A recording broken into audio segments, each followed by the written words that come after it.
Today, I'm going to talk to you about a little bit about my creative process when it comes to the concept design and the sketching of the characters.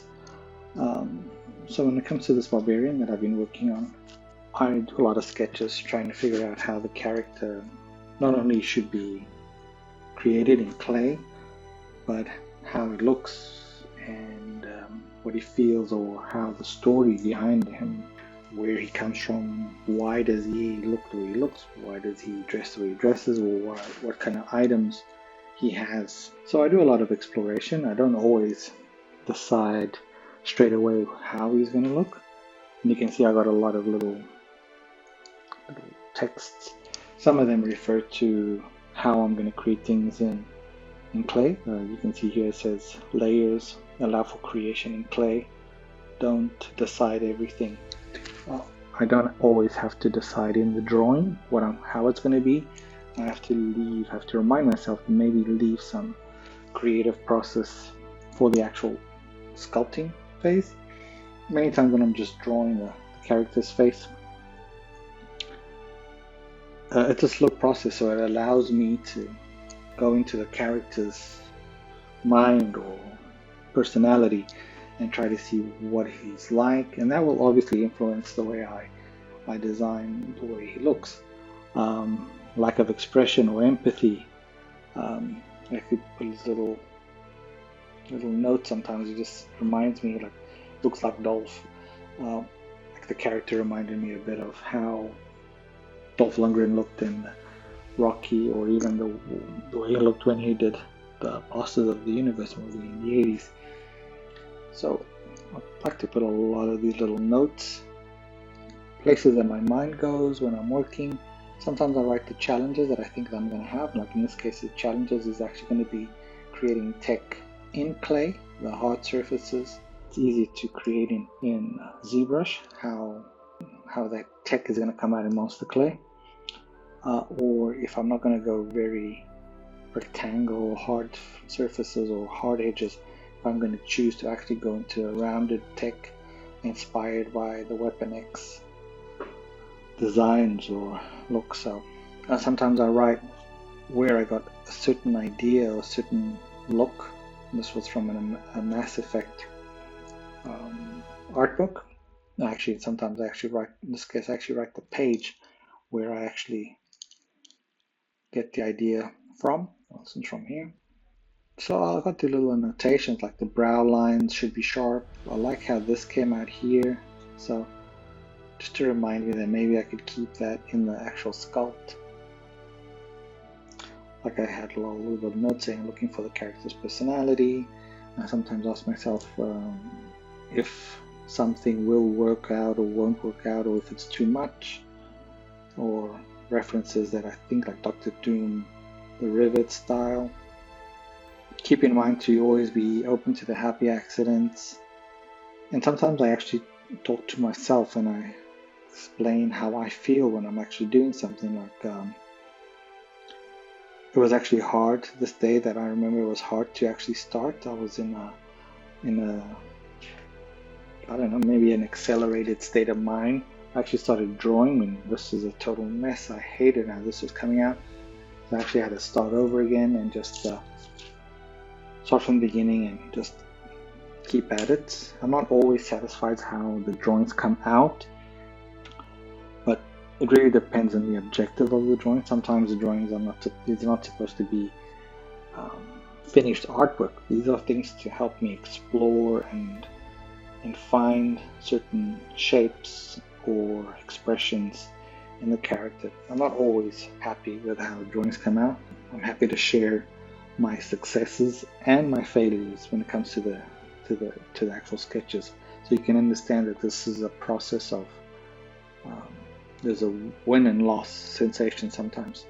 Sometimes, like I said here, I had a hard day starting up, and especially in days when I'm more anxious, it's hard to start because it really makes me have to slow down and take my time. Keep reminding myself that I have to slow down and take time to actually do the drawing, do the idea, and keep at it. So, and this day, for some reason, my hand is really tense. It actually started hurting me after a while. So I was like, so I had to relax a bit to get back to this. Also, another thing that I've noticed is every drawing that I end up working on has a moment where I can see that it will or will not work out. I always tend to think that it won't work out before it's actually arrived this moment. So sometimes I feel like, you just stick into it, go in, keep at it. Then I'll see if it actually works out. And this one behind, I actually gave up. Maybe I gave up a bit too soon, but I just wasn't feeling it here, so I just gave up on that.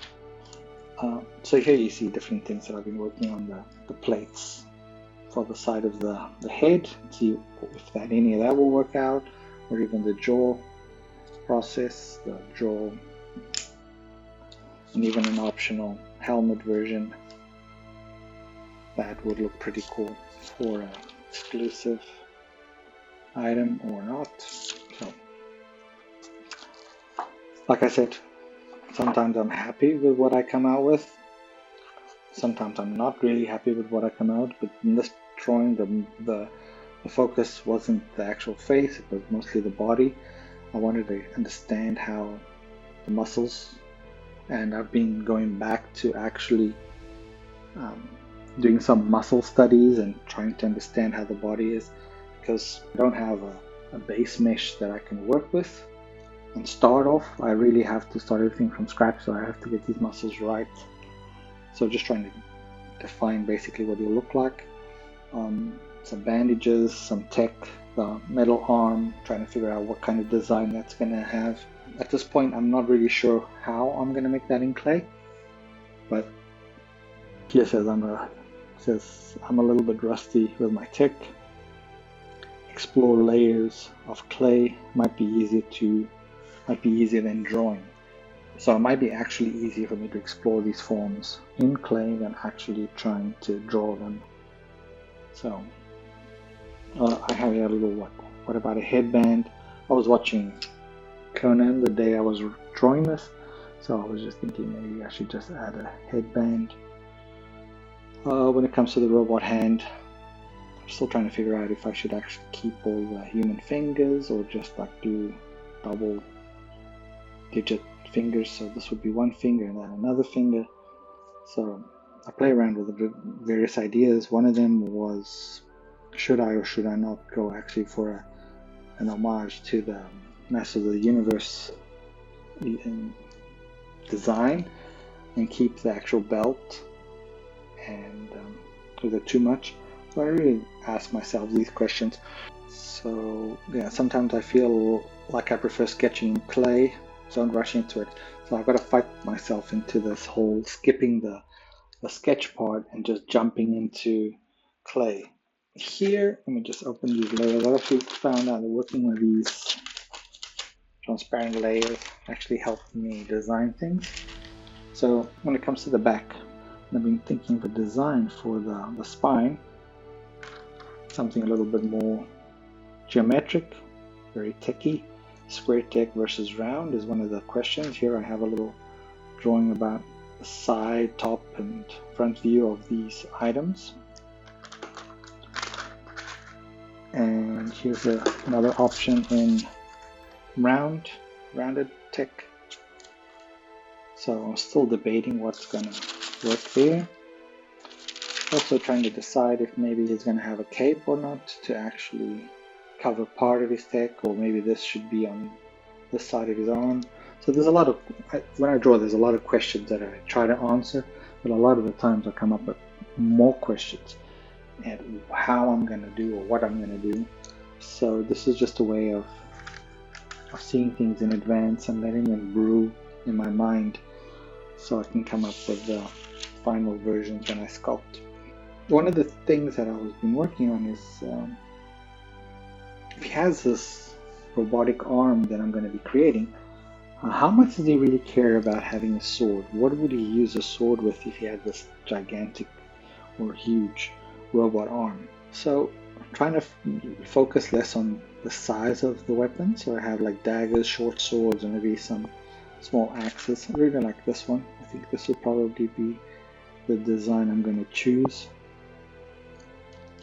So I always have these little options here where I try to play around with ideas.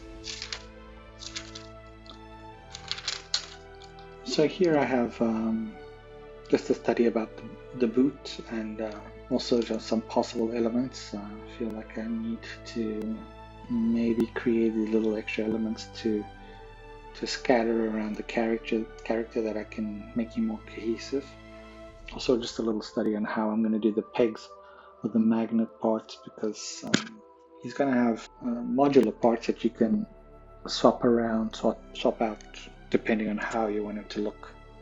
So some of the things that I've been thinking of is the head should be maybe about 3 versions: a normal, a metal jaw, and a helmet version.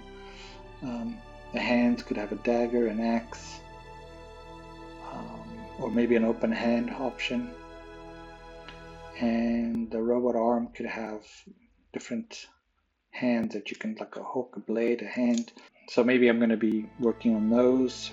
And as you can see, I've been playing around with a lot of different designs, trying to figure out where he comes from. There's a lot of influences from different parts. Some of them I'm pretty sure subconscious, some of them are more conscious, some of them I can see them after I work on them. I don't know if this subconsciously came from anywhere from Kano, from Mortal Kombat. I don't know if that's a possibility. If my subconscious, if that came out of there. I don't know if the jaw came out of Trap Jaw. I don't know if this is in some way influenced by the Death Dealer from Rosetta, or even so. Just go with it. What I really want to do is just create a character that I enjoy making, and that you will enjoy printing and painting, so and collecting, and maybe hopefully a nice character will come out of all these random ideas that I put together. So thank you for listening to this little explanation of how my drawing process goes about. Thank you for your support.